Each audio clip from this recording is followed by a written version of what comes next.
នំបាញ់ឆែវបងប្អូនទាំងអស់គ្នាពេលយើងលាយម្សៅត្រូវគឺសាច់នំយើងឡើងស្រួយហើយឡើងឈ្ងុយហើយអត់ស្អិតជាប់ឆ្នាំងទេហើយសម្រាប់រូបមន្តដែលលាយនំបាញ់ឆែវឲ្យត្រូវឲ្យឡើងស្រួយឡើងឈ្ងុយបងប្អូនអាចទស្សនាវីដេអូរបស់ខ្ញុំទាំងអស់គ្នាហើយសម្រាប់សាច់នំគឺស្រួយឈ្ងុយអញ្ចឹងបងប្អូនហើយយកទៅជ្រលក់ជាមួយទឹកត្រីផ្អែមទៀតនិយាយថាពីឆ្ងាញ់ជាតិហ្មងបងប្អូនទាំងអស់គ្នាឥឡូវតោះយើងមកមើលពីវិធីលាយម្សៅនំបាញ់ឆែវមុនដំបូងគឺខ្ញុំមានម្សៅអង្ករខ្សាយចំនួន1ខាប់ហើយនឹងអំបិលម៉ត់កន្លះស្លាបព្រាបាយហើយខ្ញុំប្រើជាមួយនឹងម្សៅល្មៀតនៅស្រុកខ្មែរយើងគឺច្រើនតែកិនម្សៅហើយលាយជាមួយនឹងល្មៀតស្រស់កិនជាមួយម្សៅតែនេះយើងប្រើជាម្សៅអង្ករ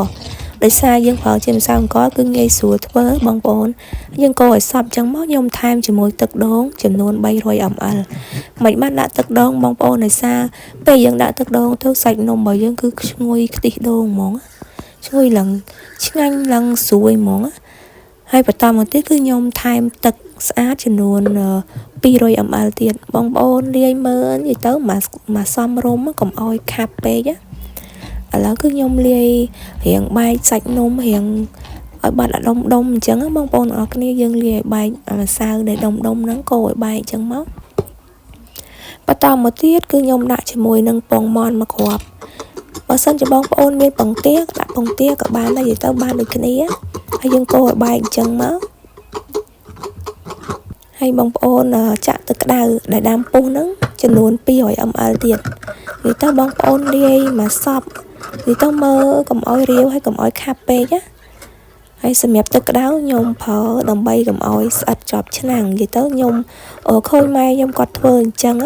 តែគាត់ធ្វើបាញ់ឆែវឲ្យខ្ញុំញ៉ាំគាត់ធ្វើអញ្ចឹងឃើញបាញ់ឆែវរបស់គាត់គឺស្រួយល្អហើយឡើងហើយអត់ស្អិតជាប់ឆ្នាំងណាយើងប្រើទឹកក្តៅដាំពុះយើងលាយចុងក្រោយអញ្ចឹងណាហើយខ្ញុំកូរមើលទៅមកសាច់ម្សៅរបស់ខ្ញុំគឺល្មមហើយបងប្អូនកូរមួយវែកអញ្ចឹងណាបន្តមកទៀតគឺខ្ញុំថែមជាមួយស្លឹកខ្ទឹមពេលយើងចាក់ទៅគឺក្លិនឈ្ងុយបងប្អូនបើសិនបងប្អូនអត់ចូលចិត្តមិនបាច់ដាក់ក៏បានដែរស្លឹកខ្ទឹមនឹងតាមចំណង់ចំណូលចិត្តដែរបន្តមកទៀតខ្ញុំមកឆាសាច់សម្រាប់ធ្វើស្នូលនំហើយសម្រាប់សាច់យើងគឺខ្ញុំឆាដូចតែបងប្អូនឆាសាច់ញ៉ាំអញ្ចឹងយើងប្រើសាច់ជ្រូកច្រាមមួយខ្ទឹមប្រាំងអញ្ចឹងណាហើយវីដេអូនេះខ្ញុំកាត់កន្លែងឆាបន្តិចដោយសារបងប្អូនគាត់ចេះធ្វើហើយឥឡូវយើងមកចាក់បាញ់ឆែវយើងមើលចង់ដឹងថាបាញ់ឆែវយើងលាយត្រូវហើយចាក់ទៅគឺស្រួយឆ្ងាញ់ដូចខ្ញុំនិយាយអត់ឥឡូវគឺយើងដាំឆ្នាំងខ្ទះឲ្យក្តៅមកហើយយើងចាក់ប្រេងឆាចូល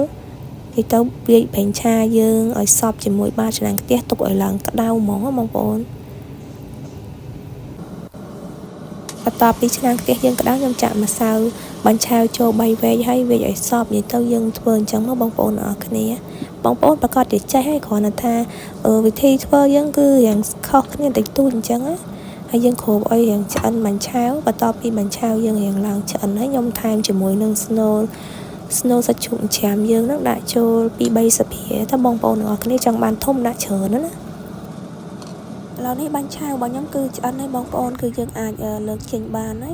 ហើយពេលដែលខ្ញុំត្រឡប់មើលទៅគឺអត់មានស្អិតជាប់ឆ្នាំងណាបងប្អូនអរគ្នាហើយបងប្អូនអាចសាកធ្វើតាមរូបមន្តនេះបាន